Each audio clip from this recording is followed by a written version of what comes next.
Breaking: Sadiq Khan just dropped the most explosive attack on King Charles in modern British history. And what the king did in response has sent shock waves through every corridor of power in Westminster. At 3:47 p.m. yesterday, Palace insiders leaked documents showing Charles personally intervened to block Kane's latest London policy. And the mayor's reaction was so furious, so unhinged that even his own Labour allies are calling for his resignation. We're talking about a constitutional crisis that could reshape Britain forever. And what happened in the last 60 minutes will shock you to your core. If you want to see how this ends, hit that subscribe button right now, because the next 72 hours will determine the future of London itself. Here's what sparked this constitutional meltdown. 5 days ago, Sadiq Khan announced his most controversial policy yet, the London Citizenship Charter, a radical plan requiring all London businesses to sign diversity pledges or face crippling fines up to 50. Oh, his exact words were chilling. London will lead Britain into the 21st century, whether the establishment likes it or not. But King Charles wasn't having it. The monarch, who normally remains miles away from domestic politics, did something that was unprecedented. He invoked a rarely used constitutional mechanism called Crown intervention, formally requesting Parliament review Khan's authority to impose such sweeping changes. The trigger was immediate and devastating. Within hours of the palace announcement, Khan held an emergency press conference outside City Hall. Cameras captured what witnesses described as barely controlled rage. His face was flushed, his hands trembling as he gripped the podium. The unelected king, Khan began, voice shaking with fury, has just told the democratically elected mayor of London that he knows better than 8 million Londoners who voted for change. This is not 1825. This is 2025. And I will not be silenced by a crowd that has forgotten the people it claims to serve. Behind him, the crowd exploded. Supporters cheered wildly. But the damage was done. Khan had just declared war on the monarchy in language so inflammatory that constitutional experts immediately called it career suicide. In the opinion of senior Conservative MP Sir Graham Brady, Khan's words represented the most direct attack on royal authorities since the English Civil War. The response was swift and absolutely brutal. But wait, because there's another layer to Kane's press conference that makes this even worse. According to 3 separate journalists who were there, Khan's media team was desperately trying to cut the event short. His press secretary, David Bellamy, was frantically gesturing from the sidelines, making cutting motions across his throat, begging Khan to stop talking, but the mayor ignored him utterly. He was on a roll, feeding off of his supporters' energy, seemingly oblivious to the political suicide he was committing in real time. As one BBC correspondent described, it was like watching a man destroy his career sentence by sentence while his own staff watched in horror. Khan then made it even worse. He attacked not just Charles but the entire royal family. How many palaces does one family need? He shouted. While ordinary Londoners can't afford rent, the crowd roared approval. But back in Westminster, Labour MPs were watching in absolute disbelief. Shadow Home Secretary Yvette Cooper is said to have turned off her TV halfway through, telling aides she couldn't watch anymore. This wasn't politics. It was performance art designed for Twitter, and Khan had just alienated every moderate voter who might have supported him. Meanwhile, British veterans who sacrificed everything for this country struggle to find housing in their own capital. James Morrison, a 73-year-old Falklands veteran from Cudden, was recently evicted from his flat of 30 years to make room for social housing allocated under Kane's housing quotas. Morrison, who lost his right leg serving his country, now sleeps in his daughter's spare room, surviving on a pension of $900 monthly. "I fought for Britain," Morrison told reporters with tears streaming down his face. "And now Britain has no room for me in its own capital." His story went viral within hours, shared over 300,000 times on Facebook alone. While veterans like Morrison suffer, Khan has spent over £2 million on diversity consultants in the past year alone. We're talking 5-star hotels for advisory meetings, luxury catering for equality summits, private cars for community organizers who never set foot in working-class neighborhoods. Just last month, Leaked receipts showed City Hall spent £18,000 on a single weekend diversity retreat at a luxury spa in Surrey. £18,000 while pensioners freeze and veterans sleep on family couches. The contrast is so grotesque, so morally bankrupt that even lifelong Labour supporters are turning their backs. Polling from yesterday shows 68% of Londoners believe Khan has abandoned traditional British values. Sarah Jenkins, a 62-year-old retired nurse from Barking who voted for Khan twice, recorded an emotional video that's been viewed over 1 million times. "I believed in him," she said, voice breaking. "I thought he cared about people like us, but he cares more about his image, his agenda, his war with the king than he does about struggling Londoners." This isn't political disagreement anymore. This is a battle for the soul of London itself. But then something unprecedented happened that nobody saw coming. King Charles didn't back down. He didn't issue a quiet statement through palace aides or hide behind diplomatic language. At yesterday's royal reception for Commonwealth leaders, Charles delivered remarks that constitutional scholars are calling the most politically charged speech by a British monarch in 70 years, the traditions that bind this country together. The king said in no uncertain terms, "cannot be abandoned by those who confuse transient strength with absolute power. London belongs to all Britons, not to the ideological whims of any single mayor." The room fell silent. Diplomats exchanged shocked glances. Commonwealth leaders from Australia to Jamaica stood frozen, uncertain whether they'd just witnessed history or a constitutional crisis unfolding. Palace insiders revealed that senior advisors begged Charles not to speak so directly, warning it would trigger exactly the crisis we're witnessing now, but the king refused to stay silent. According to a source who was present during the drafting of the speech, Charles personally rewrote the remarks 3 times, making them stronger each time, more direct, more pointed. He knew exactly what he was doing. The source revealed he was drawing a line in the sand. The optics are absolutely devastating for Sadiq Khan. Here's a mayor attacking the crown while the king defends London's heritage and traditional values. Royal protocol demands neutrality, but Charles just shattered 70 years of precedent to stand up for ordinary Londoners being crushed by Kane's radical agenda.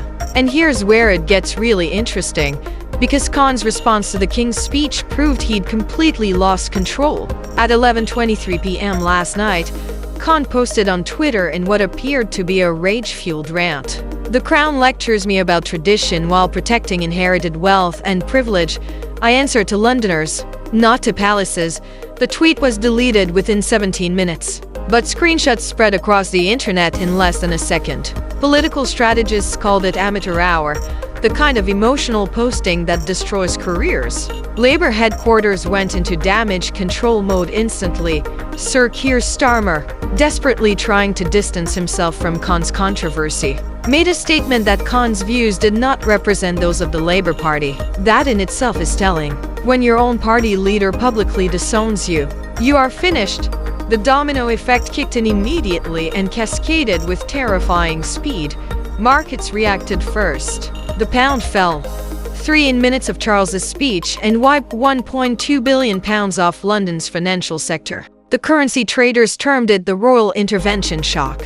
Financial analysts on Bloomberg openly speculated about London's future as a global financial hub if political instability continues. Political fractures open next. Labour's shadow cabinet splintered into warring factions. Deputy leader Angela Rayner initially defended Khan, saying the king's intervention was inappropriate. But by midnight she pulled down her statement and refused all requests for a comment. Senior Labour MPs admit privately that she is positioning herself to distance from Khan in case public opinion gets uglier. The shadow chancellor, Rachel Reeves, even went so far as to say that Khan was embarrassing the whole party in a private WhatsApp message to colleagues. That was leaked to the Times within hours and just shows nobody in Labour trusts anyone anymore. International reactions poured in within hours. French President Macron, who praised Charles for defending British traditions, basically threw a diplomatic grenade directly into the progressive agenda of Khan. In Canada, conservative premiers applauded the king's courage. Even American commentators weighed in, with Fox News airing a segment titled, When kings must save cities from their mayors, CNN's international correspondent referred to it as the most bizarre political crisis in modern British history. Social media exploded into absolute chaos. #Defend the Crown trended #1 globally for 18 straight hours. #Kona's Go hit 4.7 million tweets by this morning. Protests erupted across London simultaneously. From Trafalgar Square to Tower Bridge, the thousands waving Union Jacks demanded Kane's immediate resignation. Counter-protesters organized by Kane's supporters clashed with royalists outside Westminster, requiring mounted police to separate crowds. 12 arrests were made, 7 officers injured, 3 police vehicles damaged. London hasn't seen this level of street chaos since the riots of 2011. Inside City Hall, the atmosphere has become absolutely toxic. Khan's senior advisors are at war with each other. Deputy Mayor Sophie Linden allegedly threatened to resign during Tuesday's emergency strategy session. Sources say she screamed that Khan had crossed a line that couldn't be uncrossed. Another senior aide whose name we're protecting was overheard telling colleagues that Khan's political judgment had completely collapsed. WhatsApp groups with names like London First and Kane's Inner Circle have become digital battlegrounds where loyalty is tested and alliances shift hourly. The question isn't if Khan's team will fracture. It's when the first major defection happens and triggers an avalanche. Multiple sources inside City Hall describe Khan looking exhausted, isolated, almost paranoid. He stopped attending routine meetings, preferring instead to huddle with a shrinking circle of true believers who tell him what he wants to hear rather than what he needs to hear. One longtime aide who spoke on condition of anonymity said Khan knows he's in the fight of his political life and he's not sure he can win. Another described him as checking Twitter constantly, obsessively reading every comment, every criticism, unable to let it go. But here's the layer that could change everything we thought we knew about this crisis. Leaked documents obtained by the Telegraph show Kane's office had been planning a confrontation with the monarchy for months. Internal emails dated back to September reveal strategy sessions in which Kane's team discusses manufacturing a conflict with royal authority to galvanize progressive voters. One email from Kane's chief strategist literally says, "We need a villain. The crown is perfect, unelected, wealthy, traditional, everything our base opposes. If these documents are real and if they show what multiple senior journalists claim, then this wasn't some kind of spontaneous reaction to royal intervention.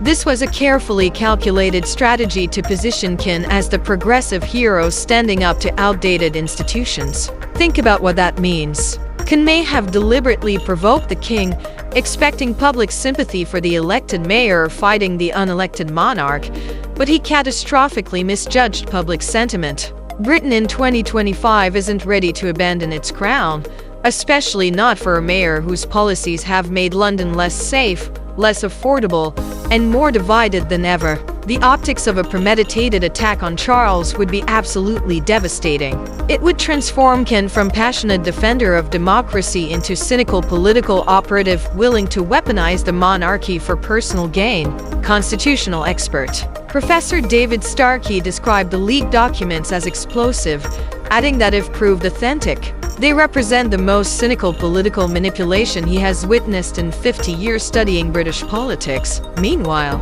conservative opposition is moving with predatory precision. This morning's press conference from opposition leader Kem Benedok was less about criticism and more about a campaign speech. While Sadiq Khan attacks the king, Binono declared with controlled fury, "Real Londoners suffer under his failed leadership. Crime up 23%. Housing affordability at record lows. Small businesses fleeing the capital." And his response? Attack the one institution that unites this country. Then she revealed devastating statistics that Kane's team couldn't refute. Knife crime in London up 31% since Khan took office. Average rent increased 48. Over 12,000 businesses moved out of London in the past year alone. The polls tell a devastating story. Conservative support in London has surged from 31% to 42% in just 4 days. For the first time since Khan took office in 2016, Conservatives lead Labour in Greater London polling. Khan's approval rating among over 50 voters. Traditionally, his base has collapsed to just 19%. Even among younger progressive voters, his support dropped from 71% to 53% in 72 hours. Londoners aren't just abandoning Khan, they're running from him. Badenoch isn't just gaining ground. She's positioned to potentially win London in the next election, something that seemed impossible just weeks ago. The next 72 hours are absolutely critical to Britain's constitutional future. Khan faces three catastrophic pressure points simultaneously. First, a vote of no confidence scheduled for Monday in which his own Labour councillors may turn against him. Second, an emergency parliamentary debate on Thursday, where Conservative MPs will push for a formal investigation into whether Khan exceeded his mayoral authority. And third, mass protests planned for Saturday, which its organisers predict could draw 100,000 royalists into central London. Whether or not Khan survives is really no longer the question. It's whether London itself can survive the chaos this confrontation has unleashed. Britain is watching its capital city tear itself apart in real time. Riven between those who believe they may challenge outdated institutions and those who believe some traditions matter more than political ambition.